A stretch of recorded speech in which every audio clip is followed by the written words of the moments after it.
मैं छोटा मोटा मजदूर, 8,000 रुपया तनख्वाह, सारे खर्च मिटा के 2,000 घर बेच पाता हूँ। मुझे लूट के क्या मिलेगा? पुलिस को आगे करता है, पुलिस को आगे करता है। मुर्दाबाद, मुर्दाबाद। आगे हो जा, बंद करो, बंद करो।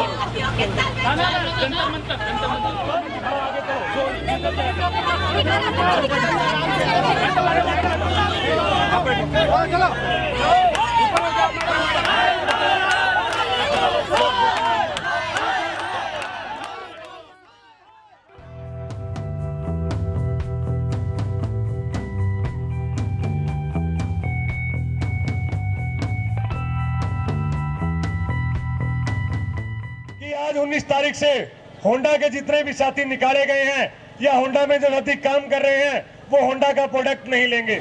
हमारी डिमांड यही है कि हमारे जितने भी लड़के बाहर निकाले गए 16 फरवरी के बाद सभी लड़कों को वापस लिया जाए।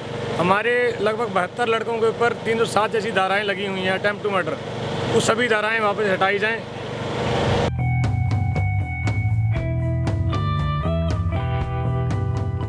पिछले 4 सालों में 24,000 मजदूर साथियों को बाहर कर दिया था और ठेका मजदूरों को बिना किसी नोटिस और उस चीज़ों से बाहर निकाल दिया जाता था। यूनियन फाइल करने के लिए सोचा था, वो सिर्फ ओनली कॉन्ट्रैक्ट वर्कर्स की डिमांड्स के ऊपर था, क्योंकि कॉन्ट्रैक्ट वर्कर्स का शोषण बहुत ज़्यादा हो रहा था।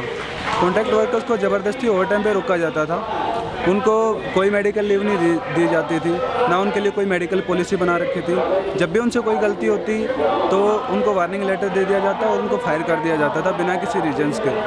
और रही बात काम के मामले में, तो उनको उनकी सेफ्टी की तरफ कोई ध्यान नहीं दिया जाता था। अगर उनका एक्सीडेंट होता था, उनको मेडिकल ले जाने के बजाय उनको कंपनी से क्लियरेंस करके बाहर निकाल दिया जाता। कॉन्ट्रैक्ट वर्कर के साथ मैनेजमेंट जोरा मर्जी करती थी, जब दिल करता था उनका क्लियरेंस कर दिया जाता था, उन्हें कच्ची रोटी खाने पे मजबूर किया जाता था, उन्हें ज़बरदस्ती ओवर टाइम पे रोकने के लिए मजबूर किया जाता था।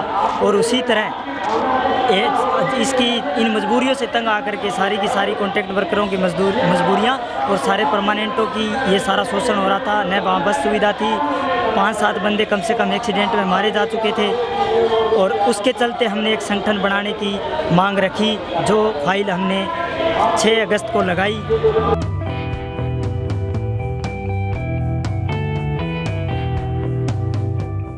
तकरीबन 16 फरवरी को 2:30 बजे की शिफ्ट के एंड के टाइम एक ठेका श्रमिक को सुपरवाइज़र के द्वारा, जो 2 दिन से कंटिन्यू ओवर टाइम पे रुक रहा था, उसको तीसरे दिन ओवर टाइम पे रुकने के लिए मजबूर किया गया। कमल नाम का सुपरवाइज़र था, उसने उसे रुकने के लिए मजबूर किया।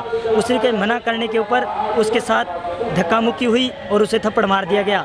और इसमें मज़दूरों के अंदर उस वक्त रोष था और उन्होंने उसके उपलक्ष्य में मैनेजमेंट से जवाब मांगने के लिए एक बार टूल डाउन करने का निर्णय लिया।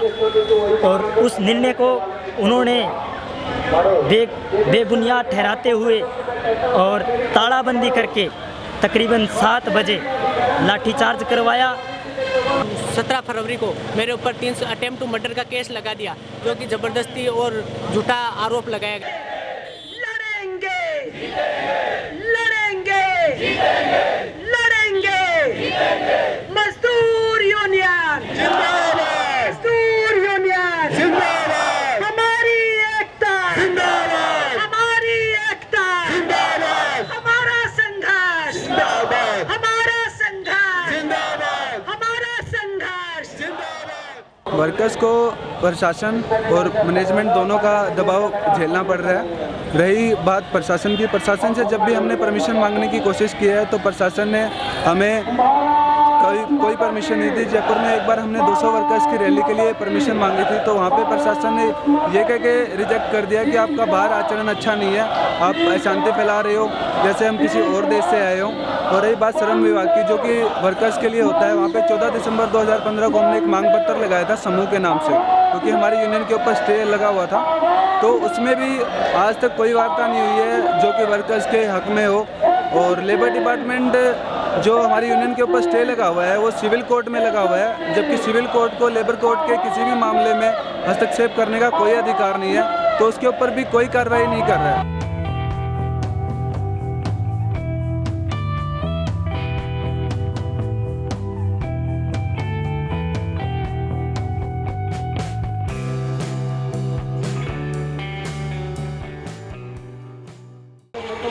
जिधर होंडा कंपनी है बगल में निमराना इंडस्ट्रियल बेल्ट है, डाइकिन बोल के जो दुनिया का 1 नंबर एसी कंपनी है, उधर भी भारी दमन हुआ वर्कर के ऊपर यूनियन बनाने के संदर्भ में, और कई कंपनी में लगातार चल रहा है। तो उस हिसाब से होंडा का मूवमेंट आज 7 महीना बाद भी एक सिंबॉलिक स्ट्रगल बन चुका है कि भारी दमन जो पूंजीपतियों का और सरकार प्रशासन की तरफ से हो रहा है उसके खिलाफ ये संघर्ष जारी है।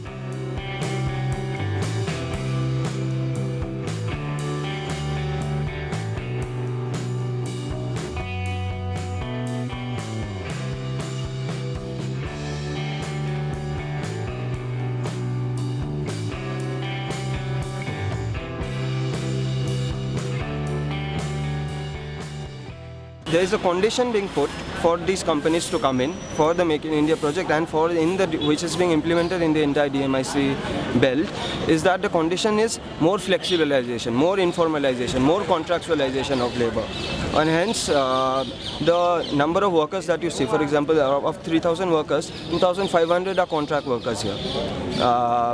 Only around 400 to 500 are permanent workers. समय समय पे कॉन्ट्रैक्ट लेबर को डे बाय डे निकाला जा रहा था, कॉन्ट्रैक्ट लेबर को परमानेंट नहीं किया जाता था, परमानेंट साथियों को उनके हिसाब से उनको फैसिलिटीज़ सुविधाएं नहीं मिलती थी।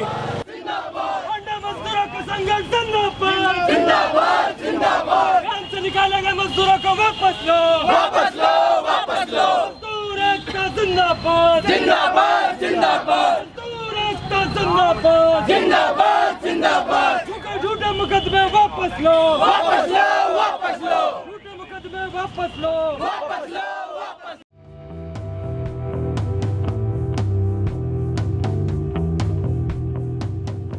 There are many reasons why this strike is significant. First, we don't usually see much unity between permanent and contractual workers in Indian trade union movements. They are standing in solidarity with each other, hence towards insecurity among the permanent workers as well. Second, at a time when our PM is pushing for India to become a manufacturing hub through programs like Make in India and various changes in labor laws, this unrest among many other recent spontaneous workers' movements hints towards a growing uneasiness in the working class. Will they have to pay the price for India to become a favorable destination for manufacturing?